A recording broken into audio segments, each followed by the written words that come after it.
Just to help me out, how many of you understand English fairly well? Để giúp tôi thì tôi xin hỏi là bao nhiêu người trong quý vị ở đây hiểu tiếng Anh một cách khá giỏi. Okay, well, we're going to work hard. Vì vậy tôi phải làm việc hơi cực nhọc đấy.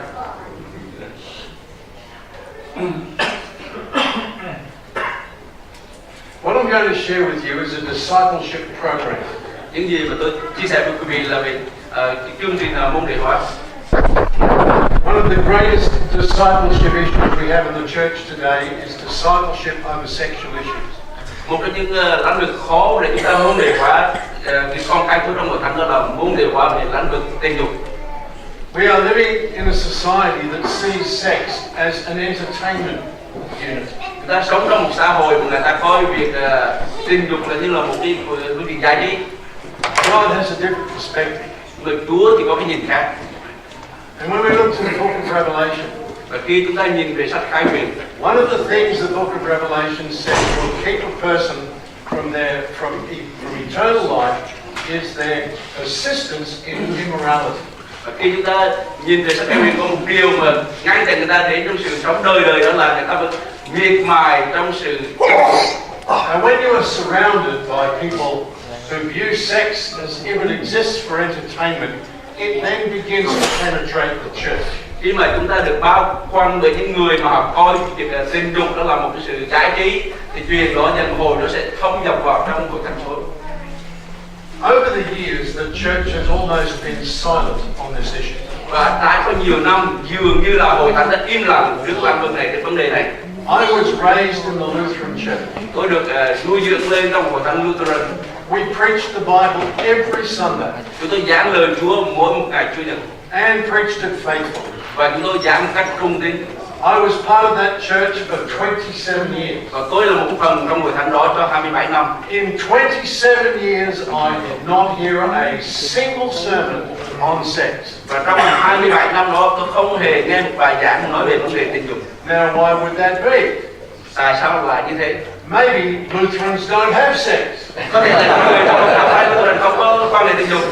Oh, they do. Thực ra họ có, They didn't want to talk about it. nhưng họ không muốn nói về điều này. And as a result, I grew up in a vacuum. Và kết quả là tôi lớn lên và sống trong một cái khoảng không, trong không. Well, not really.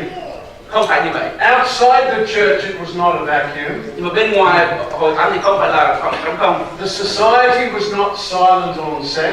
Xã hội thì không có yên lặng trong vấn đề tình dục. In fact, you'd think it was the only thing about life. Thực ra thì đó là cái điều duy nhất mà họ nói trong cuộc sống của họ. But in church, Nhưng mà trong hội thánh, silence. yên lặng hết.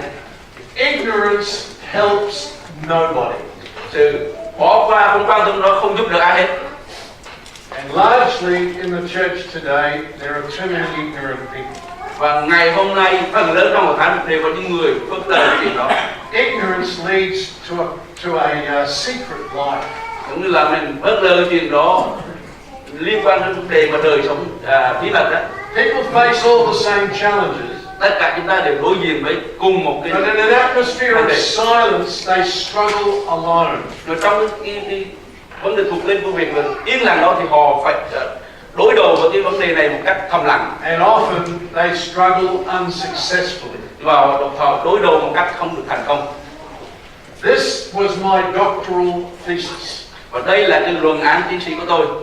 And I had a very good reason for creating this course. Và tôi có lý do rất là chính đáng để mà thiết lập cái môn học này. I have watched one failure after another. Tôi đã nhìn thấy một thất bại này đến thất bại khác. The first time I was ever a visiting ministry was in 1978. Lần đầu tiên mà tôi đi làm mục vụ mà đi thăm nơi khác là vào năm 1998. I was a young man as a youth pastor. Lúc đó tôi là một người trẻ như là một mục sư thanh niên. I went to preach for a Pentecostal hero in South Australia. Và tôi đi giảng cho hội thánh ngũ tuần là anh hùng ở bên phía Nam Úc. He had come to Christ in his later years. Và người này đến với Chúa trong giai đoạn cuối cuộc đời của mình. He sold his businesses. Người này bán thương vụ của mình, Purchased a tent. mua một cái lều. And went right across South Australia planting churches. Và đi khắp Nam Úc để bắt đầu mở hội thánh. Did he love Jesus? Người này có yêu Thiên Chúa không? No question. không có thắc mắc gì hết. He dedicated his life to sharing Jesus. Người này dâng trọn cái đời sống mình để mà phục vụ Chúa. But he had a problem. Nhưng người này có một nan đề. The women were very attractive. Nhưng phụ nữ thì rất là thu hút người này. No one had ever spoken to him about sexual discipleship. Mà không một ai nói về cho người này về lĩnh vực môn đề hóa trong vấn đề tình dục. Weeks after I was in his church, Và vài tuần sau khi ở trong hội thánh của người này, he was stood down from ministry. thì người này từ chức. He was in adultery with 12 different women in the church. Có người phạm tội tà dâm với khoảng 12 người phụ nữ khác nhau. Now what shocked me was this. Điều mà làm tôi sốc nhất là như thế này. 12 women sounded like an awful lot to me. 12 người phụ nữ thì dường như là nhiều lắm đối với tôi. But that wasn't the biggest surprise. Nhưng mà điều đó không phải là điều ngạc nhiên nhất. He was nearly 70 years old. Người này là gần 70 tuổi rồi. Now I might not look like it, Tôi nhìn không giống người 70, but I'm nearly 70 years old. nhưng mà tôi cũng gần 70 rồi. I will have my 69th birthday later this week. Trong cuối tuần này tôi tổ chức sinh nhật 69. 70 years old and knocked out of the ministry. 70 tuổi mà bị đánh gục trong chức vụ. He was not a bad man. Người này không phải là người tệ. He was a good Người man này là một người tốt, without any discipleship. nhưng mà thiếu môn đề hóa. And this is one of the greatest messages the church must embrace. Và đây là một trong những sứ điệp lớn nhất mà hội thánh cần phải tiếp nhận. If we do not disciple people, Nếu chúng ta không môn đề hóa the world will do it for us. các người tin Chúa thì thế giới bên ngoài sẽ môn đề hóa họ. Jesus said, if you know the truth will set you free. Chúa Giêsu nói rằng các ngươi biết lẽ thật và lẽ thật sẽ giải phóng các And when ngươi. it comes to sexual issues, Nhưng khi nói về vấn đề tình dục many times people have very little truth to work with. thì người ta rất ít biết về lẽ thật để mà làm việc với chuyện này. So I'm going to talk to you about discipling men. Cho nên tôi sẽ nói với quý vị về lĩnh vực môn đề hóa những người nam giới. Now, who is it that needs discipleship in church life? Như vậy thì trong đời sống của hội thánh đó, thì ai là những người cần được môn đề hóa? Actually, we would say who in the community needs discipleship. Thực ra thì nói rõ hơn là ai là những người trong cộng đồng cần được môn Well, đề there hóa. are a number of categories. Có một số nhóm người. Firstly, Thứ nhất, young single people. những người trai trẻ, những người trẻ mà còn độc thân. My church gave me no discipleship on how a young person should manage their sexuality. Hội thánh của tôi thì không có môn đề hóa cho những người trẻ làm thế nào mà để đối diện với vấn đề tình dục. But our young people today live under a cloud of sexualized information. Nhưng mà những người trẻ của chúng ta ngày hôm nay sống trong dưới sự bao phủ của đám mây về tình dục. Turn on the television. Ai mở TV lên You would think sex was the meaning of life.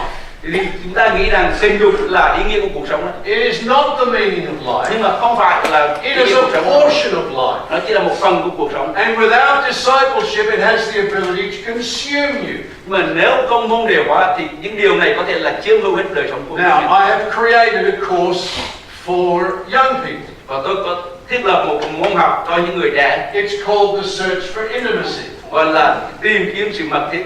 If you need a course to disciple your young people, I have created one. Nếu quý vị cần những tài liệu để mà môn đề hóa những người trong hội thánh mình, tôi có tài liệu. Young men and women need more than rules about sex. Những người nam, người nữ trẻ cần nhiều hơn là những luật lệ. And often making promises is not enough. Mà thường chỉ làm những lời hứa nguyện nó không đủ. Young men and women need a theology of sex. Những người nam, người nữ trẻ cần những về tính lý là ngọc về tình dục.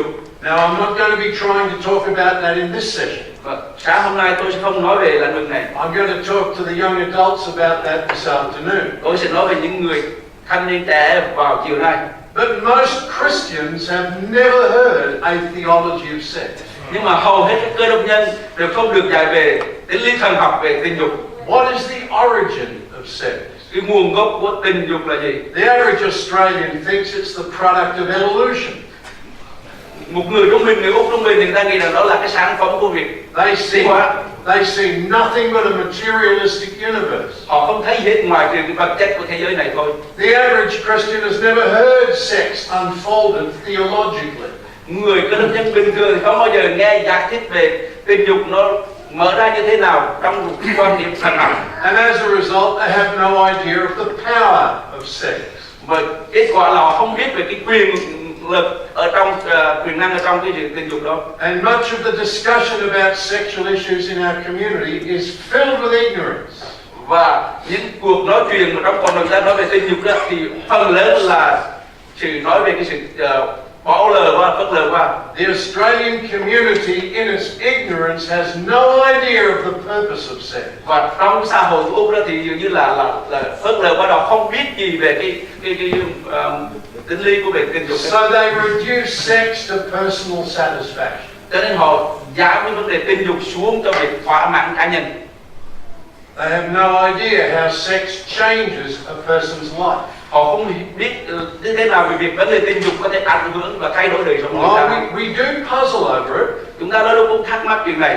Why is it that you can touch a 4-year-old child inappropriately and 50 years later they are still struggling with that moment? Tại sao khi mà chúng ta rời chạm em bé 4 tuổi một cách không đúng đắn, những tội không đúng đắn á, thì 50 năm sau người ta vẫn còn có những cái ảnh hưởng của việc đó. The Royal Commission into Sexual Abuse over the past few years has been very painful to hear. Và cái cuộc điều tra hoàng gia về vấn đề lạm dụng tình dục của trẻ em trong những ngày tháng qua đã trải qua nhiều năm rồi mà vẫn còn rất là đau đớn khi mà nghe đến chuyện này. It ought to alert us to something. Và điều này nó căn tin chúng ta một số điều. Sex has a power to change a person for life. Như vậy là tình dục nó có quyền để thay đổi con người ta suốt cuộc đời của họ. Why is that so? Tại sao nó lại như thế? Why is sexual abuse so difficult to heal? Tại sao lạm dụng tình dục lại khó để được chữa lành? Until you understand that, all young people have is rules.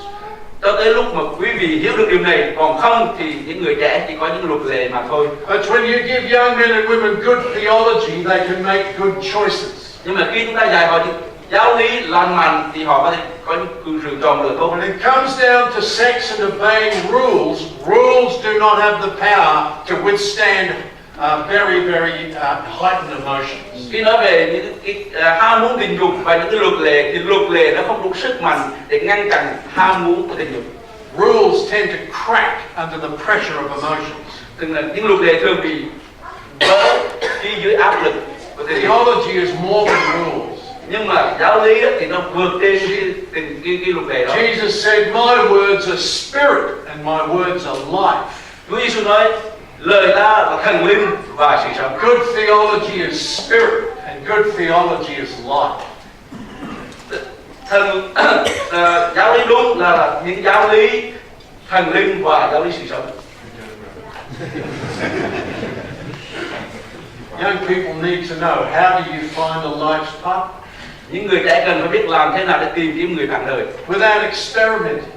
mà không cần phải thương trước, Without damaging yourself and other people. không cần phải tự hủy chính mình hay là hủy hại người khác, Without damaging your destiny. không cần phải tự hủy hoại thiên mệnh của mình. And in a world where people make mistakes, Mà trong thế giới mà khi mà người ta làm sai đó, the church needs to have theology that's able to address the issues of healing. thì hội thánh cần có những giáo lý để mà đùng để liên quan đến vấn đề chữa lành của những người này. Because when it comes to the issue of the misuse of sex, it requires more than forgiveness. Khi mà nói đến những vấn đề liên quan đến lạm dụng tình dục đó thì nó đòi hỏi nhiều hơn là chỉ có tha thứ. Young people need discipleship. Những người trẻ cần được môn đệ. Sometimes we preach a sermon and think we've done our job. Đôi lúc chúng ta giảng một bài giảng mà chúng ta giảng xong chúng ta nghĩ là chúng ta đã làm tròn phần việc của mình rồi. But discipleship is more than a sermon. Nhưng mà môn đệ hóa thì nó nhiều hơn là một bài giảng. I came into ministry as a high school teacher. Tôi bước vào chức vụ như là một thầy giáo trung học. My responsibility was to prepare a group of students for a final examination at the end of the year. Công việc của tôi là chuẩn bị cho một nhóm học sinh, chuẩn bị cho kỳ thi cuối năm.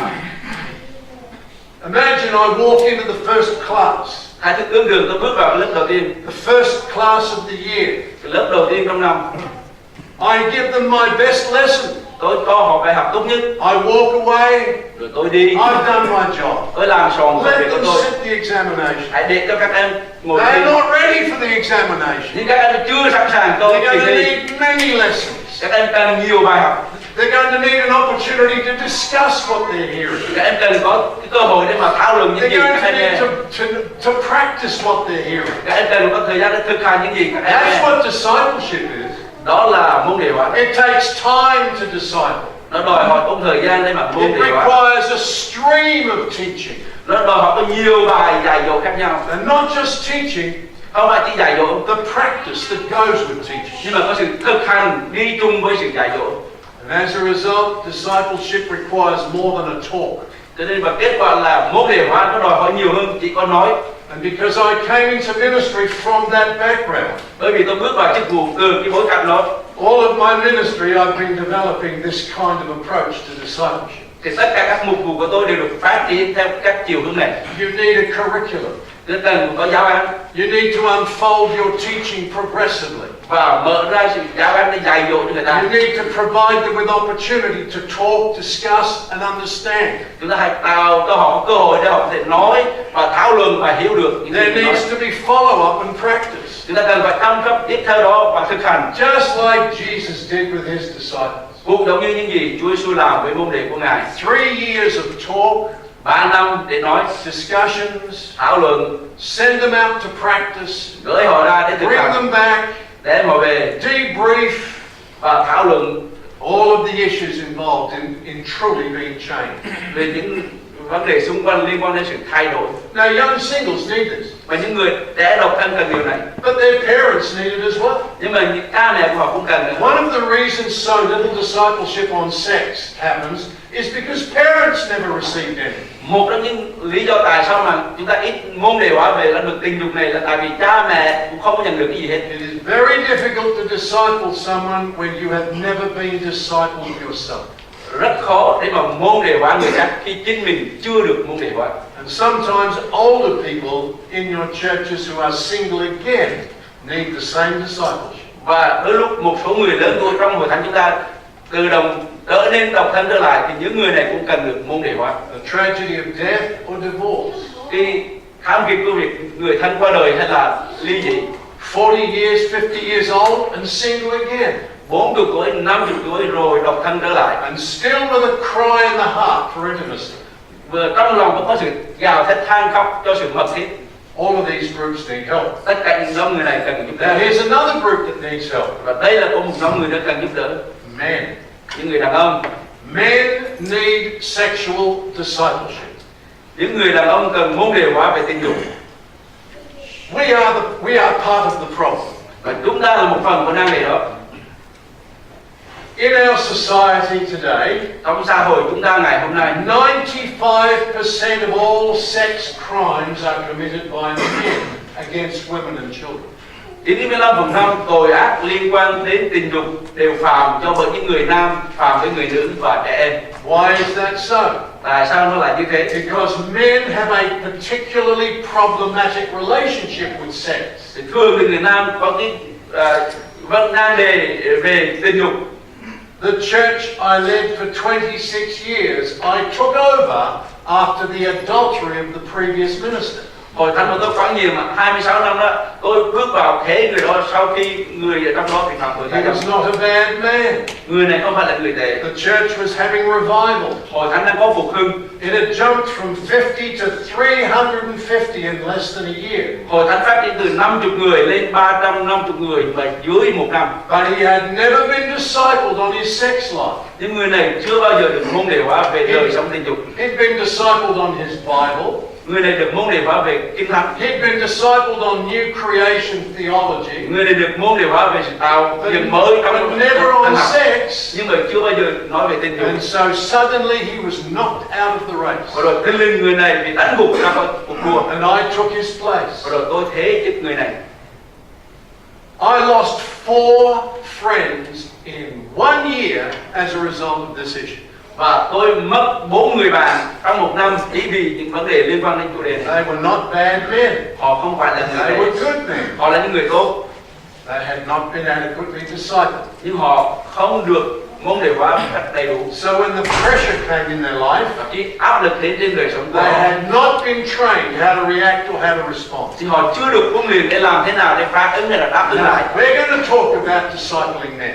Cho nên chúng tôi sẽ nói về vấn đề môn đề hóa những người Now, nam. before we do, Nhưng mà trước khi chúng ta there are a few other categories where help is needed. có một vài nhóm khác cũng cần giúp đỡ. Married people need sexual discipleship. Những người lập gia đình cũng cần được môn đề hóa về tình dục. One of the biggest mistakes we make in church ministry is that married people will be okay. Một trong những lỗi lầm lớn nhất mà chúng ta làm phạm phải trong hội thánh đó là chúng ta nghĩ rằng những người lập gia đình là những người ok trong lĩnh vực hôn nhân tình dục. After all, they're having sex. Dầu sao thì họ cũng sẽ có tình dục. They will figure it out for themselves. Thì họ tự tìm ra cho họ. But sex is a learned behavior. Nhưng mà tình dục là một thái độ học hỏi, cần học hỏi. And when people pick up distortions in their single years, they carry them into their marriage. Những gì mà họ học mà bị bóp méo trong đời sống còn độc thân đó, thì những điều này bị bóp méo đó nó sẽ đem vào trong đời sống hôn nhân của họ. Getting married does not heal a man's sexual distortions. Lập gia đình nó không chữa lành được những vấn đề tình dục bị bóp méo mà họ nhận được lúc còn độc thân. If there's been masturbation, Nếu có những sự fantasy life, ham muốn tình dục mà nó pornography, hay là hình ảnh khi dâm, those things will follow into the marriage những điều này nó đi vào trong hôn nhân. and be one of the reasons that damages the marriage. Và đây là một trong những lý do mà làm hư hại hôn nhân. Married people need discipleship. Những người lập gia đình cần môn đề hóa. We'll mention one more category. Chúng ta sẽ nói thêm một nhóm người nữa. People in our churches who have been sexually abused.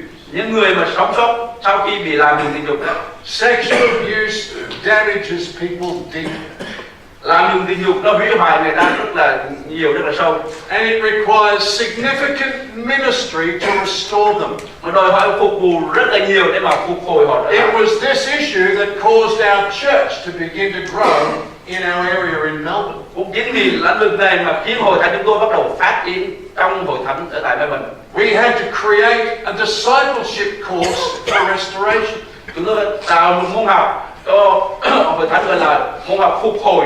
It is being used all over Australia. Và bây giờ được dùng khắp cả nước Úc. It could be being used in your churches. Nó cũng có thể được sử dụng trong hội thánh của quý vị. There will be women in every one of your churches who are survivors of sexual abuse. Trong mỗi một hội thánh của quý vị, lúc nào cũng có những người đàn bà phụ nữ mà là những người sống sót sau khi bị làm tình dục. And in our ignorance we can say, well, just let them come to church and they will get whole. Nhưng với sự không quan tâm của mình, bỏ qua của mình ra, thì mình cứ nghĩ rằng cứ để đó trong hội thánh họ That is họ not a guarantee. sống được, nhưng mà điều đó không đảm bảo đâu. Ministry is needed where people have been abused. Những mục vụ cần có những nơi mà con người đã bị làm dụng. So what made our church different? Như vậy điều gì làm hội thánh chúng tôi khác biệt? Understanding the importance of discipleship, Là chúng tôi hiểu được tầm quan trọng của việc we môn đề hóa. created journeys or courses to make sure people were being discipled in every one of these areas. Chúng tôi thiết lập lên những hành trình hay là những khóa học trong mỗi lĩnh vực trong cuộc sống, trong lĩnh vực này là để họ học. They would work as well in your church as they did in ours. Thì những bài học này nó cũng áp dụng tốt cho hội thánh quý vị cũng như trong hội thánh chúng tôi đã áp dụng. The search for intimacy could help your young people. Và tìm kiếm của mối quan hệ mật thiết đó có thể giúp đỡ những người trẻ trong hội thánh. I do the teaching on DVD. Tôi làm những dạy dỗ qua DVD. You don't have to do the teaching. Quý vị không cần phải dạy. I created the manual. Tôi tạo nên cái phương pháp cái hướng dẫn. All you have to do is give people an opportunity to do the journey. Những gì quý vị cần phải làm là tạo cơ hội cho họ có cái hành trình để mình đi theo. Now let's talk about men. Bây giờ thầy nói về đàn ông. Valiant man. Những người đàn ông can đảm. First question. Câu hỏi thứ nhất. How important is purity? Cái sự trong sạch nó quan trọng như thế nào? How important is sexual purity to a Christian's life? Sự trong sạch trong vấn đề tình dục nó quan trọng như thế nào đối với một người con cái Chúa? Every now and then I have someone tell me, it's not such a big deal. Lúc này hoặc lúc khác có người nói cho tôi biết cái chuyện này không phải là chuyện quan trọng lắm đâu. It's not what the Bible says. Những điều đó không phải là những gì Kinh Thánh nói. There is an importance to sexual purity that every minister needs to understand. Có một lĩnh vực rất là quan trọng nói về trong sạch trong tình dục mà mỗi một tôi Chúa cần phải biết. In the early church, Và hội thánh đầu tiên đó, just after the resurrection of Jesus, sau khi mà Chúa Giêsu được thăng thiên, đã được sống lại, the church was a Jewish affair. Thì hội thánh là hội thánh của người Do Thái. And it took quite a few years to ask the question, what should we be telling new believers? Và rồi cũng mất vài năm họ mới làm sao mà họ hỏi qua là chúng ta phải nói những người mới tin Chúa những gì đây. Now some of the early church teachers were saying this. Còn một số người trong hội thánh đầu tiên là họ nói như thế này. To become a Christian is to become a Jew.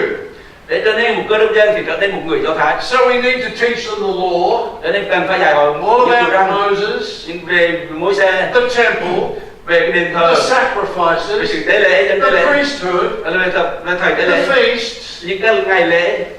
Other leaders like Paul were discovering something else. Nhưng mà những người lãnh đạo khác như Phaolô thì bắt đầu khám phá ra một điều khác. I don't think being a Christian is exactly the same as being a Jew. Tôi không nghĩ là trở nên một cơ đốc nhân nó giống hoàn toàn như một người Do Thái.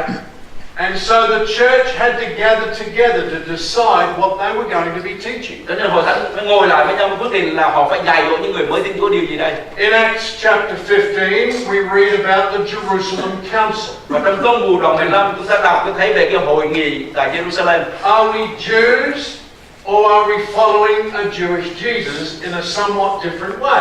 Chúng ta là những người Do Thái hay là chúng ta tin vào một Chúa Giêsu người Do Thái mà trong một cách khác? At the end of that council, a big decision was made. Và cuối hội nghị đó thì có một quyết định lớn được quyết định. It seemed good to the Holy Spirit and to us not to burden you with anything beyond these four things. Tốt với Chúa Thánh Linh cũng như đối với chúng tôi là chúng tôi không muốn làm thêm gánh nặng cho anh chị em. Abstain from food sacrificed to idols. Giữ mình khỏi sự ăn của cúng thần tượng. From blood. Ăn huyết. From the meat of strangled animals. Và những con vật, ăn thịt của những con vật chết ngộ. And và from sexual immorality. Phạm tội tình dục. You will do well if you avoid these things. Các ngươi sẽ làm tốt để các ngươi giữ những điều này. You will not do well if you don't. Như vậy các ngươi sẽ không làm tốt nếu quý vị không giữ những điều này. Now the first three are a little puzzling. Ba điều đầu tiên thì nó cũng hơi thắc mắc một chút xíu. Very few Australians are struggling with a desire to eat food sacrificed to idols. Rất là ít người Úc gặp phải đối diện nan đề là ăn đồ của cúng thần tượng. I think this is a first century cultural issue. Đây tôi nghĩ đây là cái nan đề của thế kỷ đầu tiên của những người tin Chúa. As Gentiles were coming to Christ, Khi mà người ngoài bắt đầu bước vào all of them belonged to a temple of some kind. thì trước đây họ lệ thuộc vào một nhóm nào đó, đền thờ nào đó. And temples were not just places of worship. Mà cái đền thờ thì không phải chỉ là nơi thờ phượng không. They also were like restaurants. Mà nơi đó cũng giống như là nhà hàng nữa. The way you did religion in the first century, Cái cách mà nghi thức tôn giáo mà được xảy ra get trong your thế kỷ đầu friends tiên together, là mời bạn bè lại down to the temple you go, để vào trong cái đền thờ, take a skin of wine, lấy một cái bình take rượu, some bread, lấy một ít bánh, take an animal, lấy một con vật, sacrifice the animal to the god of the temple, dâng tế lễ cho Chúa của thành and cái then đền thờ đó, sit around in the temple and barbecue the meat. rồi ngồi xung quanh đền thờ nướng thịt barbecue, Eat, drink, and be merry. ăn uống cười gạt. That's how you did religion in the first century. Đó là cách người ta thực hành tôn giáo trong thế kỷ đầu And tiên. this is what the church was saying to new believers. Và đây là điều mà hội thánh nói với những người tin Chúa vào thế kỷ đầu tiên. When you come to Christ, Khi các ngươi đến với Đấng Christ, your old temple life is finished. khi đời sống của đền thờ cũ được kết thúc xong, Get out of the temple. ra khỏi đền thờ, That's not a place for you. đó không phải là nơi cho các ngươi. And here's the other issue. Đây là điều thứ hai, Clean up your sex life. làm sạch đời sống tình dục của mình. You don't have to clean up your sex life to come to Jesus. Các ngươi không cần phải làm sạch đời sống tình dục để mà đến với Chúa Giêsu. But if you're going to follow Jesus, Nhưng mà nếu đi theo Chúa Giêsu đó, you need to avoid sexual immorality. Abstain from sexual immorality. thì phải giữ mình khỏi sự phạm tội tình dục. And you'll do well if you avoid those Thì các things. ngươi sẽ làm tốt để các ngươi giữ theo những điều này. Now the Apostle Paul has something to add. Và ông Phaolô còn thêm một ít điều để mà thêm vô. He says it is God's will that you should be sanctified, Nên là ý muốn của Chúa là cho các ngươi được lên thánh, that you should avoid sexual immorality, để các ngươi sẽ tránh mọi tình dục. that each Xấu of xa. you should learn to control his own body Mỗi một người trong anh em phải học cách để kiểm soát thân thể mình in a way that is holy and honorable, trong cách mà thánh sạch mà vinh hiển, not in passionate lust, không phải theo ham muốn của tình dục, like the heathen who do not know God. như những người ngoài họ không biết Chúa. This is a very important insight. Đây là một cái sự mặc khải khá quan trọng. This is something you may have to learn. Đây là một điều mà có thể quý vị cần phải học. You may have to learn how to control your body. Có thể quý vị cần phải học làm thế nào để tự kiểm soát thân thể mình. Now, I'm a golfer. Tôi là người chơi golf. Did Vietnamese play golf? Không biết người Việt mình có chơi golf How không? many golfers do we have? Bao nhiêu người đây chơi đánh golf? You, sir, are a blessed man. Quý vị là những người được phước đó. Who else is a golfer? Ai là người đánh golf? Oh, come on, you should all be golfing. Quý vị là người đấy. I found my father's golf clubs when I was a child. Tôi tìm được cái vợt đánh golf của ba tôi lúc tôi còn cậu I đấy. taught myself how to play. Tôi tự học làm thế nào đánh golf. Now, the big challenge of golf Cái thách thức lớn nhất trong việc chơi golf đó is to learn how to control your body. là làm thế nào để mà kiểm soát cái thân thể của mình, To get that ball to go where you want it to go. để mà điều khiển cái banh đi tới cái chỗ mà quý vị muốn Now, đi. when you teach yourself, Khi mà quý vị tự dạy cho chính mình đó, oh, you pick up bad habits. thì mình học được những tánh xấu đó. One day, the professional in my golf club said to me, Và một ngày kia thì một người chuyên nghiệp chơi trong câu lạc bộ đánh golf nói cho tôi, you have a terrible swing. anh có cái swing, cái di chuyển cơ thể hơi rất là tệ. Oh, I didn't think I had a terrible swing. Tôi nghĩ là cái di chuyển của tôi không có I tệ. was trying really hard. Tôi cố gắng rất là He said it's nhiều, terrible. nhưng mà ông nói rất là tệ. And I said, well, how do I change? Thì tôi mới hỏi là như vậy He tôi said, làm I thế nào? can teach you to control your body.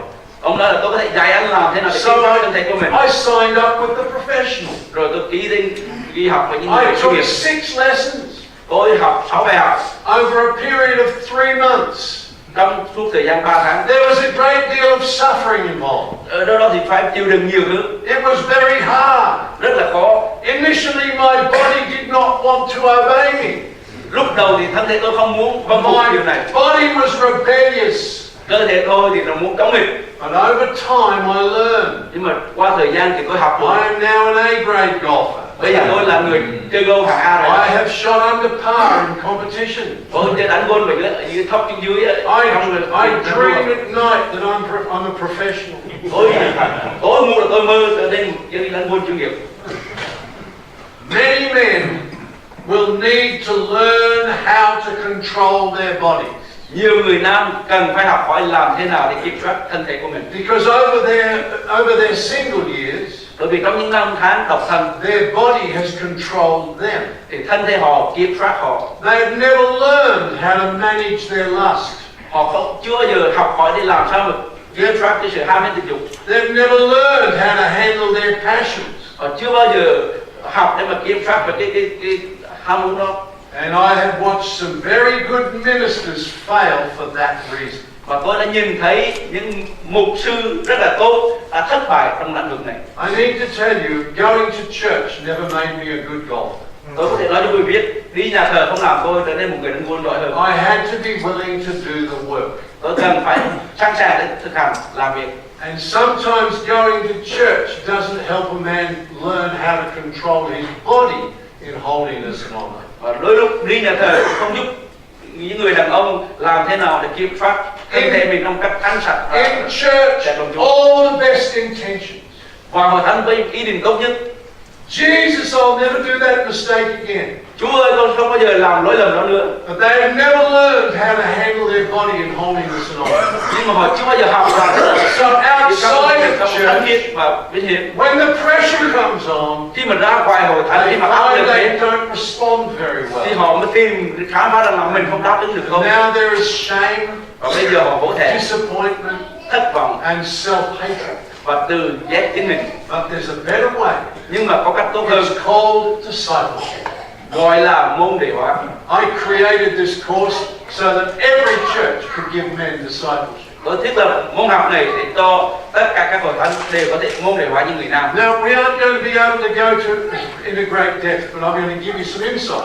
Là chúng ta sẽ không đi sâu vào hết các bài học này, nhưng mà tôi sẽ cho quý vị một số điều. Why do men have such a problem with sex? Tại sao người đàn ông có nhiều nan đề về tình dục? Well, there are a number of reasons. Có một số lý do. Number one, Thứ nhất, male brain wiring. cái sự tạo dừng của các bộ não người nam. Most people have never heard this. Hầu hết là quý vị không nghe chuyện này. However, Nhưng mà this is the truth. đây là sự thật. In the Garden of Eden, Trong vườn Eden, God began with masculinity, Chúa tạo dựng người nam, and out of the masculine He drew the feminine.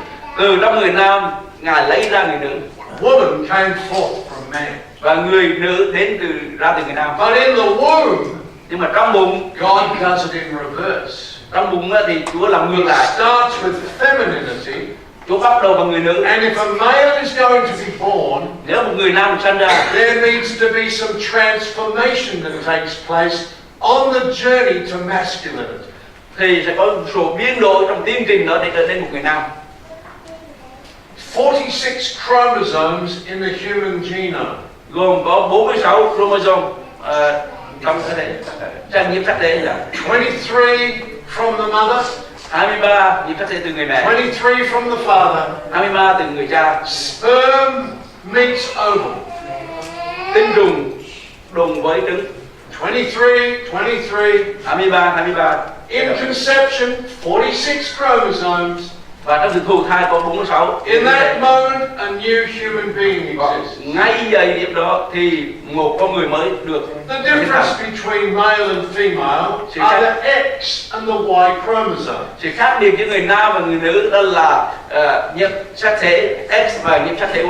If the ovum only ever carries an X chromosome, Cái nhiễm sắc thể của cái trứng á, thì chỉ có nhiễm sắc thể X thôi. the women are not very democratic. Người nữ thì không có tự do lắm. They vote for another woman with every egg they produce. Họ đồng tình bầu cho những người nữ khác khi họ không có người The con. male very democratic. Nhưng mà nam thì rất là dân chủ. The sperm Tinh trùng đó 50-50 X chromosome, Y chromosome. thì tinh trùng người nam thì có 50% là tinh trùng nữ và 50% tinh trùng nam. Now, Nhiễm sắc thể nam, nhiễm sắc thể if a nữ. sperm carrying the X chromosome wins the race, Nếu mà cái tinh trùng mà mang cái nhiễm sắc thể của nam mà chiến thắng cuộc đua đó, 2 X chromosomes, thì hai cái X chromosome, there will be a woman to be born.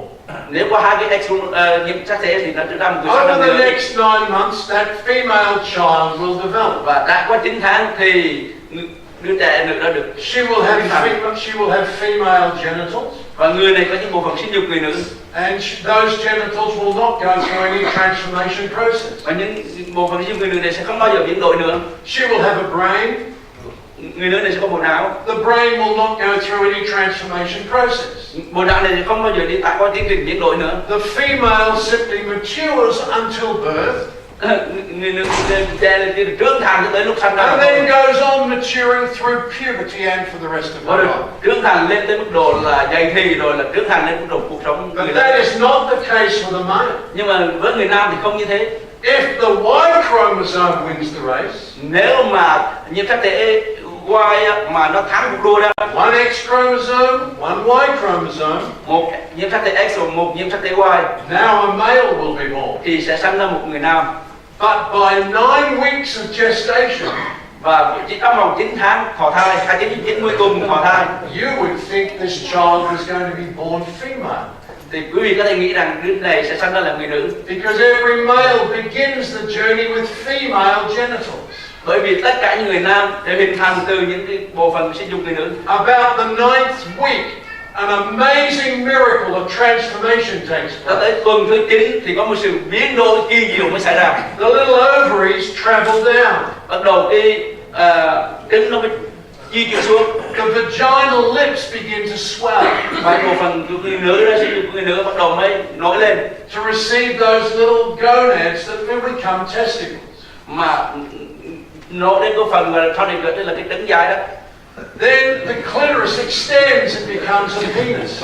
Và rồi cái phần đó kia nó một phần khác thì nó phát triển ra đến những cái bộ phận dương vật khác. And over a 3-week period, the entire genitals of a male are reconstructed. Và đã có chương trình 3 tuần thì bộ phận sinh dục của người nam được hình thành From female to male. từ người nữ trở thành người nam. The second stage of making a male will now be his brain.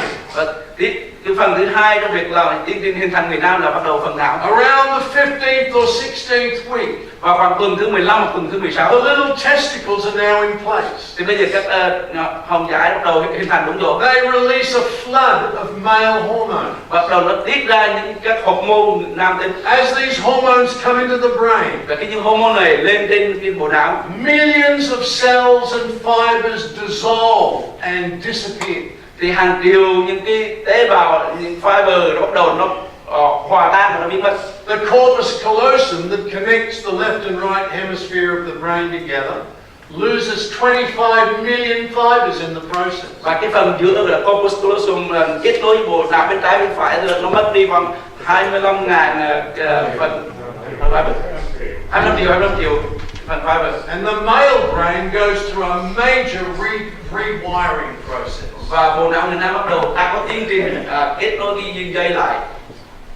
Perhaps one of the most important consequences is in our sex life. Có thể là một trong những cái hậu quả của nó là trong vấn đề đời sống tình dục của chúng ta. All of these are interesting things that we talk about in the course. Ba cái điều này, hứng thú này tôi nói đến trong We cái don't bài have học này. time to unpack them all this morning. Nhưng mà sáng nay chúng ta không có thời giờ để mà học hết.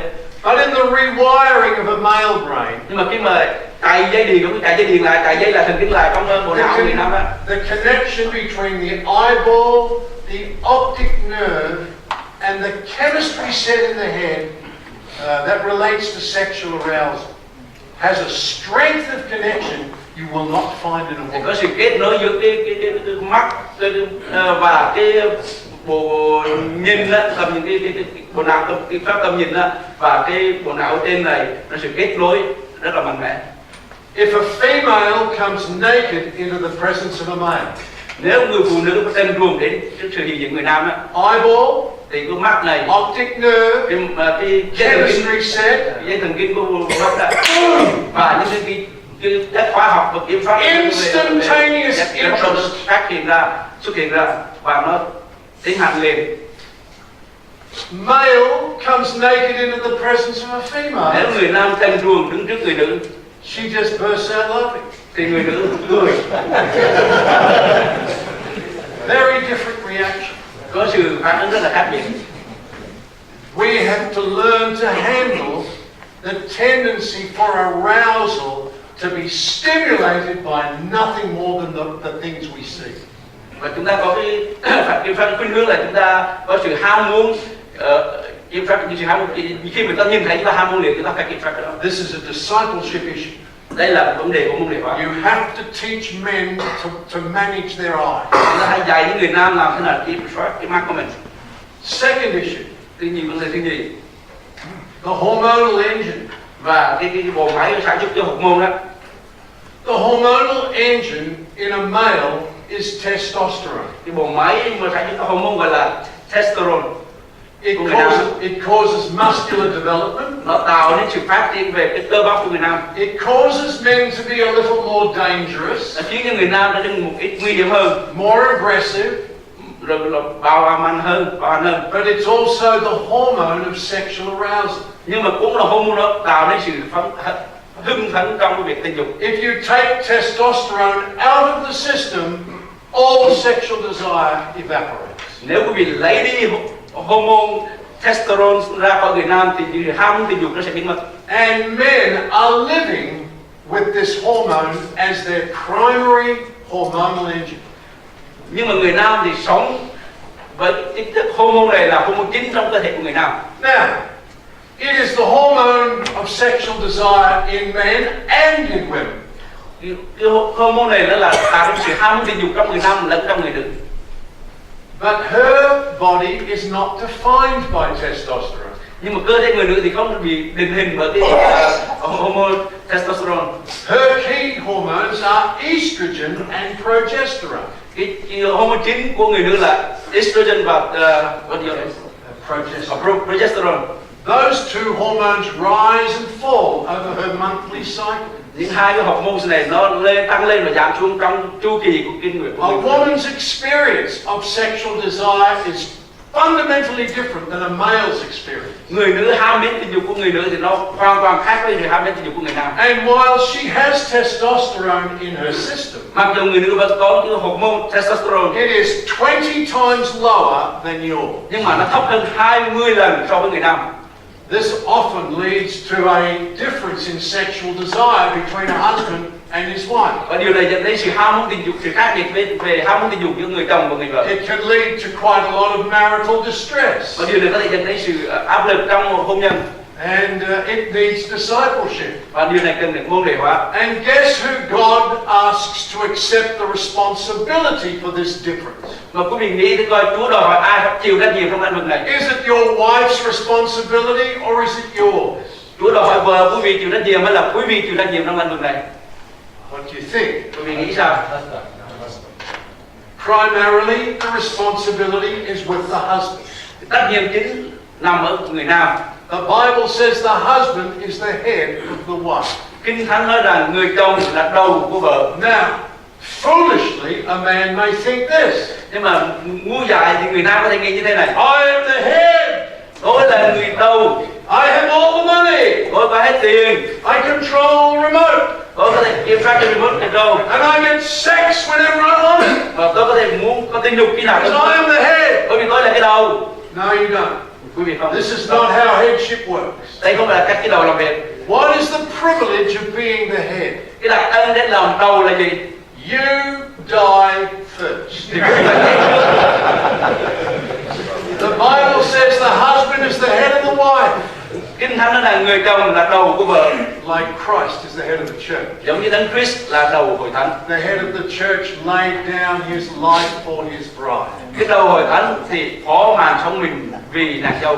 One of the most helpful things you can do in marriage and ritual Một trong những điều mà tốt nhất quý vị có thể làm trong hôn nhân của mình để mà to giàu có teach hơn a husband how to die là làm dạy người chồng làm tham và chết, and let that woman know how deeply loved and respected she is. và hãy để cho người nữ làm sao hiểu được sâu nhiều được cái tình yêu nó sâu đậm tới cỡ nào. Now there is a third issue. Và đây là vấn đề thứ Every ba. one of these issues is worthy of a whole session.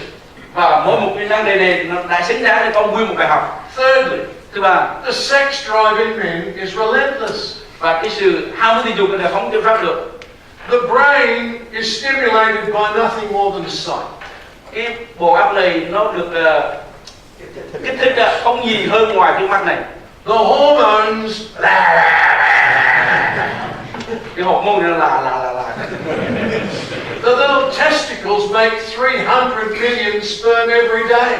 cái trứng dai nhỏ nó tạo ra hơn 3 triệu cái tinh trùng mỗi ngày. Every one of them wants to get out and win a race as quickly as Mỗi possible. một tinh trùng đó đều muốn đi ra và chiến thắng cuộc đua. And as a result, men feel their sex drive with a pressure women do not experience. Và chính vì vậy nó sẽ ham mến tình dục của người nam nó có một cái áp lực mà người nữ không có. And when men are undiscipled, Vì khi người nam không được môn đệ hóa they will then pressure women. thì họ sẽ áp lực người nữ They will sometimes be cruel, và đôi lúc hơi ác, domineering, làm không để demanding. đòi hỏi, It can even lead to molestation or rape. mà đôi lúc thì dẫn đến tình trạng là làm dùng hay là hiếp dâm. And every young man needs to learn how to handle this experience. Và mỗi một người nam sẽ cần phải học làm thế nào phải đối diện với cái sự ham muốn này. Then when you take a male who has been built like this and put him in a highly sexualized world, Khi mà chúng ta huấn luyện một người nam như thế xong, chúng ta đưa họ vào trong môi trường mà đầy dẫy tình dục đó. young males are being raised in a highly sexualized environment. Người trẻ được nuôi dưỡng lên trong một môi trường mà được đầy dẫy tình dục, And it pounds away at their resistance. và nó cứ đánh vào cái sự chống đối của họ. Young men need discipleship to learn how to handle this. Và những người trẻ cần phải học hỏi làm thế nào và đối diện với những điều này. Then you add to that Và rồi quý vị thêm vào the influence of pornography. cái ảnh hưởng của cái hình ảnh khiêu dâm. When I was a child, you couldn't find pornography in this city. Khi mà tôi còn trẻ thì quý vị không thể nào tìm được cái hình ảnh khiêu dâm, You couldn't find it in this country. không thể tìm ở trong thành phố, trong đất nước này. You couldn't find it in books. Quý vị không thể tìm thấy You trong sách vở, couldn't find it in magazines. quý vị không tìm thấy trong những cái magazine. I was 18 years old before I saw a nude photo. Tôi 18 tuổi tôi mới bắt đầu thấy hình ảnh người phụ nữ trần truồng. I was working in a quarry during my university vacation. Và tôi đang làm việc ở trong quarry trong lúc mà tôi nghỉ học trường đại học. And someone had taken the pages of those magazines and put them up on the wall. Và một số người bắt đầu lấy cái hình magazine họ dừng lên cái tường này. I had never seen that before. Mà trước đây tôi chưa bao giờ thấy hình ảnh này. But the impact is very powerful. Nhưng mà ảnh hưởng nó rất là mạnh. Because all it requires for a male is to see. Vì tất cả những gì nó đòi hỏi đó là người nam thấy. Then the optic nerve. Rồi thần kinh. Then the chemistry set. Rồi những kiểm soát về hóa học. And there's much biochemistry involved in sexual arousal. Và rồi có nhiều cái hóa học bên trong nó kết hợp trong cái sự ham muốn tình dục. But perhaps the most dangerous element in this chemistry set. Mà có lẽ là cái vấn đề mà nguy hiểm nhất trong các hóa học trong bộ não này đó. Is called phenylethylamine. Gọi là phenylethylamine. It is almost identical in construction to crack cocaine. Nó cái này dường như giống cái thuốc mà gọi là ngài đang gọi là crack cocaine mà không biết tiếng Việt mình xài cái gì. All it requires for a young man to begin to get an unhealthy attraction to sex. Những gì nó đòi hỏi là cái người nam có sự thu hút về tình dục một cách không lành mạnh. Is one nude photograph. Với một hình ảnh trần truồng. Eyeball, mắt, optic nerve, dây thần kinh mắt, crack cocaine, và cái chống chất thuốc cơ miệng, a raging sense of passion. Bắt đầu có cái thúc giục ham muốn tình dục. And this must be the meaning of life. Và điều này chắc phải là ý nghĩa của cuộc sống đây. And another young man is sent down a very dangerous path. Rồi người trẻ này bắt đầu đi vào con đường rất là nguy hiểm. Now this was dangerous back when I was a teenager. Cái điều này nó nguy hiểm. Cái thời mà tôi còn là một cậu thanh niên trai trẻ. But today you could see photographs like that on almost any television set, any hour of the day. Nhưng mà ngày hôm nay những hình ảnh đó quý vị có thể tìm thấy trong bất cứ chương trình truyền hình nào trong khắp cả ngày. There was a time you'd have to go into a news agent and buy a magazine. Có một thời quý vị phải vào trong cái tiệm bán báo phải mua cái tờ báo magazine. And then just look at the ink dots on pieces of paper. Rồi nhìn cái hình ảnh mà bằng mực in ra đó. And all the arousal and sexual interest that could produce. Rồi những gì ham muốn tình dục bắt đầu nó sẽ phải phát sinh ra. But today they will beam this stuff right to your mobile phone. Nhưng ngày hôm nay những thứ đó người ta đưa vào trong điện thoại. You can indulge in pornography any waking moment of the day. Quý vị có thể chìm đắm trong sự hình ảnh chiêu dâm này bất cứ giờ nào trong ngày. And not just pictures. Mà không những cái hình ảnh. Some of the most destructive, violent, degrading sexual acts that would even be possible to imagine. Và trong đó không những hình ảnh, có một số hình ảnh mà như là chiêu dâm, bạo hành mà nó hạ nhục con người xuống mà bộ não của vị cũng không thể tưởng tượng ra được. The current realities in this country. Đó là tình trạng của đất nước này. At any one moment, và bất cứ một lúc nào, 40% of internet users are viewing pornography.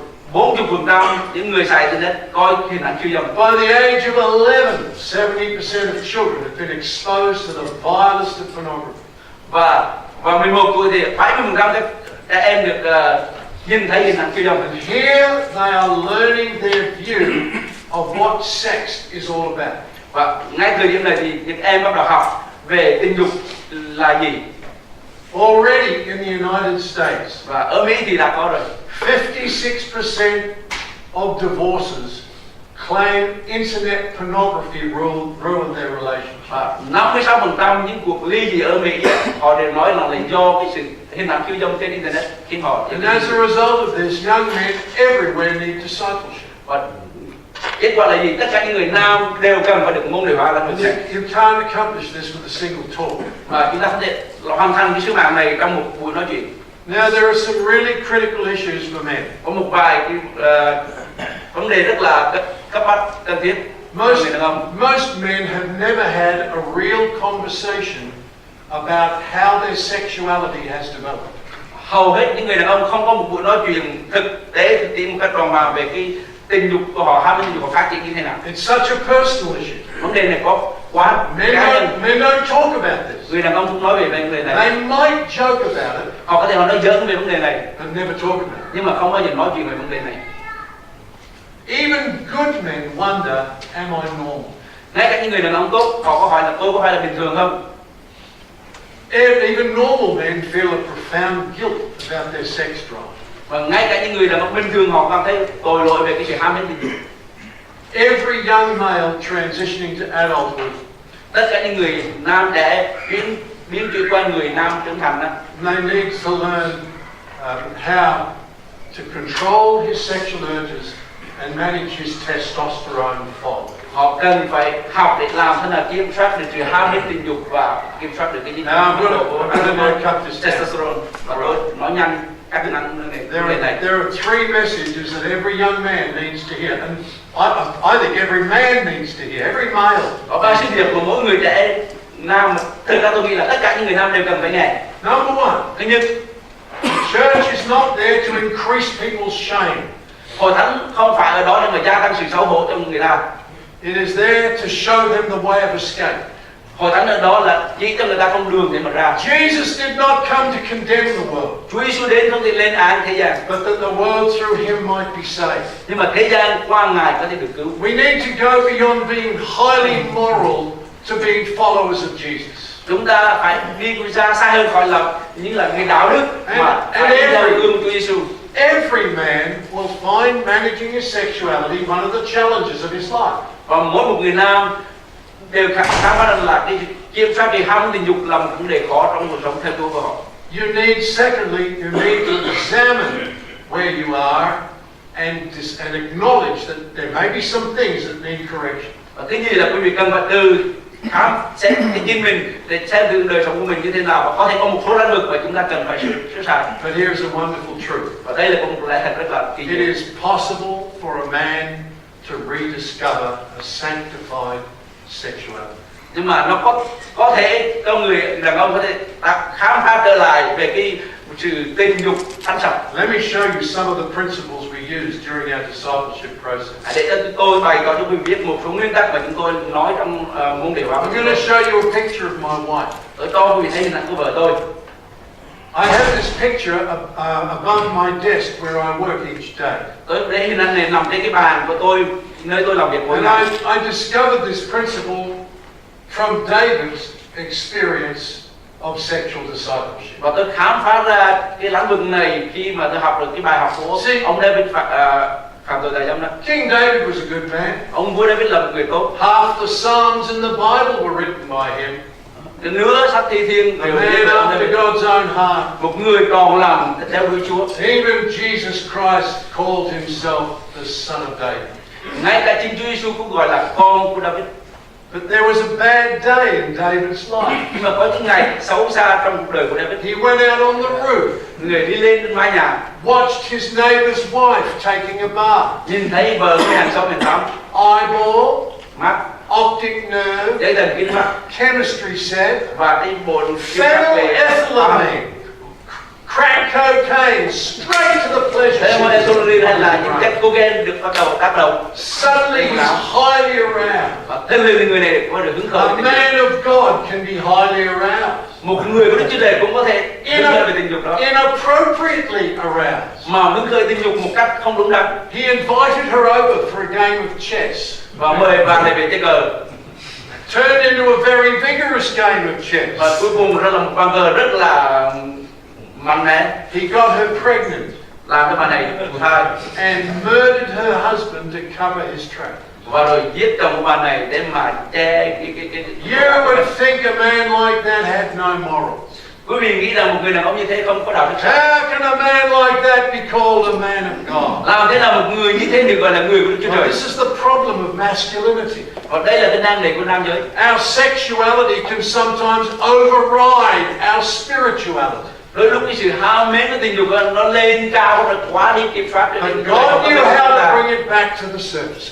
Nhưng mà chúng ta phải học để làm sao đưa cái đời sống của mình đi lên phía trên. He sent Nathan the prophet to David. Ông Chúa gửi Nathan đến cho David. Nathan came and said, David, I've got a story for you. Nathan đến mà nói, David ơi, tôi có câu chuyện này cho anh. There's a rich man here. Đây có một người giàu. Got a lot of sheep and cows. Có nhiều chiên nhiều bò.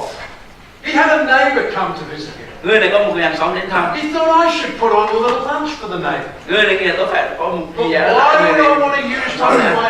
Why would I use one of my own cows? Tại sao phải dùng bò của mình? Because right next door I have another neighbor. Bởi vì kế bên nhà của tôi cũng có người hàng xóm. He has a little lamb. Người này có con chiên nhỏ, A little female lamb.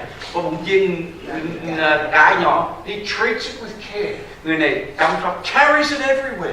mang theo mỗi nơi. He loved that little lamb. Người này rất là yêu mến And the con chiên rich này. man thought, I would like that lamb for myself. Và người giàu này nghĩ, ô tôi thích con chiên đó cho chính mình. He went in there and took that little lamb, Đi vào đó mà bắt con chiên đó, slit its throat, cắt cổ and served it up for lunch. và làm đã tiệc ăn. David, what do you think about that? David, anh nghĩ gì về chuyện này? The Bible says he was so angry, he said the man that did that ought to die. Và ông quá giờ ông nói là người đàn ông mà làm chuyện đó nên giết chết đi. I've got some bad news for you, David. Tôi có tin buồn cho anh đó, David. You're the man. Anh là người đó. You see, God knew that he was a good man. Chúa biết ông là người tốt. He had failed, he'd forgotten how precious that life was that he had filled. Và ông quên đi trân quý cái đời sống mà ông đã làm cho mình. We call it the Ulam principle. Và chúng tôi gọi là nguyên tắc Ulam. See, part of what we need to do in our churches is create a new vision for manhood. Một trong những nguyên tắc mà chúng tôi làm là tạo nên một cái nguyên tắc mới trong tâm hồn của người Not nào. just new rules, Không là chỉ luật lệ mới, but a new vision. mới như một khái niệm mới. I have this photograph of my wife. Tôi có hình ảnh của vợ tôi, She's 2 years of age, 2 tuổi, 2 tuổi, sitting on that little rocking horse. ngồi trên cái xe ngựa đó. And one day God made me responsible for that little life. Và rồi một ngày nào đó Chúa bắt tôi phải trả lời trách nhiệm cho đời sống của cô bé. Every time I look at that photograph, Và mỗi một lần tôi nhìn vào hình I ảnh am này, reminded of what God will hold me responsible for. thì tôi được nhắc nhở về Chúa đòi hỏi trách nhiệm của tôi là gì. Stirs my heart to act like a man and lay down my life for her. Và nó khuấy động lòng tôi phải hành động như một người đàn ông là hy sinh mạng sống mình cho cô này. God would want to put a new vision for manhood in every young man and every old man. Chúa muốn đặt ra một khái tượng mới trong mỗi một người đàn ông. Here is another picture of my wife. Đây là một hình ảnh thứ hai của vợ tôi. Here she's 8 years of age. Và đây là vợ tôi lúc 8 tuổi. Her mother died this year of her life. Và năm này thì mẹ của vợ tôi It chết. was a year of heartbreaking tragedy for her. Là một năm mà có nhiều bi kịch And trong I cuộc sống. still see the fingerprints of that damage in her life to this Và day. tôi còn thấy những dấu tay của sự ảnh hưởng tiêu cực đó trên đời sống của vợ tôi. God would want to plant a new vision for manhood in every man. Chúa muốn đặt đến khái tượng mới trong mỗi người nam. The four faces of Christ. Có 4 phương diện của The face of an ox. một là cái phần của con bò. A man who uses his strength to serve. Là người dùng sức mạnh để mà phục vụ. The face of a lion. Cái mặt của con sư tử. The man who uses his strength and power to protect those whom God has given Là him. người đàn ông dùng sức mạnh của mình để mà bảo vệ người nữ mà Chúa đặt đến The cho mình. face of an eagle. Mặt của con A man of faith and a man of prayer. là cái người của đức tin và người của cầu nguyện. A man of spiritual power. Người có sức mạnh của tâm linh. In love with his family and loving his church. Yêu mến gia đình và yêu mến hội thánh. But also a man who understands his own sex drive. Nhưng mà cũng là một người đàn ông mà hiểu biết được cái sự ham mến tình dục của mình. A man who has learned to put his passions in the right place. Một người đàn ông biết mà học cách thế nào để đặt cái sự ham muốn của mình đúng A chỗ. man who knows how to appropriately express those passions. Một người học làm thế nào mà bày tỏ cái sự ham mến đó một cách đúng. And has learned to say no to those passions under pressure. Mà học để có thể nói rằng không với những sự ham muốn không đúng đắn. Let me show you one more photograph. Tôi cho quý vị thêm một hình nữa. This is one of my passions in life. Đây là một trong những cái đam mê của đời sống tôi. These are 7 of my grandchildren. Đây là 7 đứa cháu của tôi. See these little girls along the front? Quý vị thấy những cái hàng đầu không? Not long from now, they'll be looking for a man they could trust for the rest of their life. Không bao lâu nữa thì những người nữ này bắt đầu tìm kiếm một người đàn ông để họ. Where are you going to find men you can trust for the rest of your life in a society in which they think sex is entertainment? Quý vị có thể tìm đâu ra một người đàn ông cho cuộc đời mình trong một xã hội mà người ta nghĩ rằng tình dục là một trò tiêu khiển. You'll find them in churches that do discipleship with young men. Quý vị tìm họ trong hội thánh mà nơi hội thánh đâu huấn luyện môn đề hóa người nam trong vấn đề tình dục. Young men can be men of God. Người nam trẻ có thể là người Not only if they're discipled in that way. nhưng chỉ có thể là người cho đời nếu họ được môn đề hóa Now như I'm thế. coming to an end. Và tôi bắt đầu đi đến kết luận. I'm going to let you know that I have some resources to help you. Tôi muốn nói cho quý vị biết là tôi có một số tài liệu có thể giúp đỡ quý vị. Thứ nhất, if you would like to pursue understanding this yourself, nếu quý vị muốn theo đuổi để có thể hiểu vấn đề này cho chính mình, I wrote a book, tôi viết một cuốn sách From Good Man to Valiant Man. từ người đàn ông tốt trở thành người đàn ông can đảm. I've seen so many good men fail. Tôi thấy rất là nhiều người đàn ông tốt đã thất bại. You got to go from being a good man to a heroic man. Quý vị phải đi từ một người đàn ông tốt trở thành một người đàn ông anh hùng. The word valiant means strong under pressure. Chữ can đảm có nghĩa là mạnh mẽ dưới áp lực. I brought some of those books with me, and if you want one, you can take it and read it yourself. Tôi có đem một cái sách theo với tôi, nếu quý vị muốn quý vị có thể lấy và đọc cho chính If mình. you'd like to do this kind of a talk in your own church, Nếu quý vị muốn có những buổi huấn luyện như thế này trong một I ngày quý vị, have a single DVD that explains why men need this much of. thì tôi có một cái DVD để giải thích là tại sao những người nam cần mình It's called Becoming a Valiant Man. và là trở nên một người đàn ông can đảm. And you could do this talk at a men's breakfast using that DVD. Quý vị có thể nói về vấn đề này trong một buổi ăn sáng của người đàn ông dùng cái DVD này. But the thing I would like to most encourage you about Nhưng mà điều mà tôi muốn khích lệ quý vị nhiều hơn hết is the 10-week course. đó là cái khóa học 10 tuần. I do the teaching on DVD. Tôi dạy trên DVD.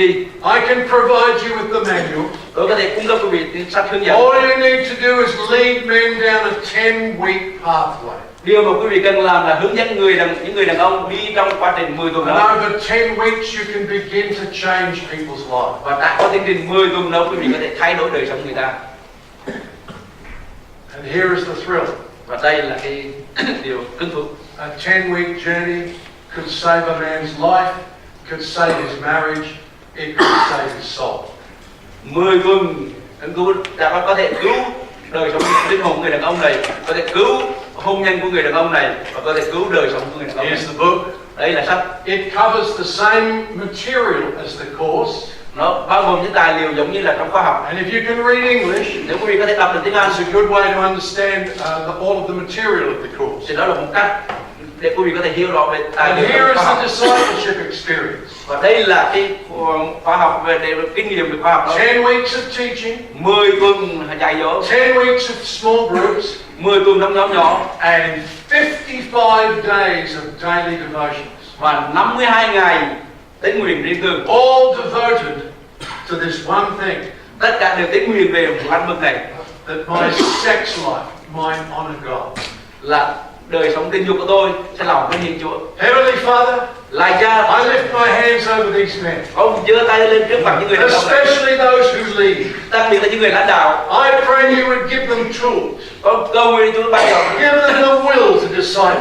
những dụng cụ, những món chơi để có thể Let every môn đề hóa. man who receives discipleship Và hãy để cho những người nào đón nhận môn đề hóa arise in his strength trỗi dậy trong sức mạnh của Ngài to the honor of the name of Jesus. để mà làm vinh hiển danh của Chúa Giêsu. Amen. Amen. God bless you, gentlemen.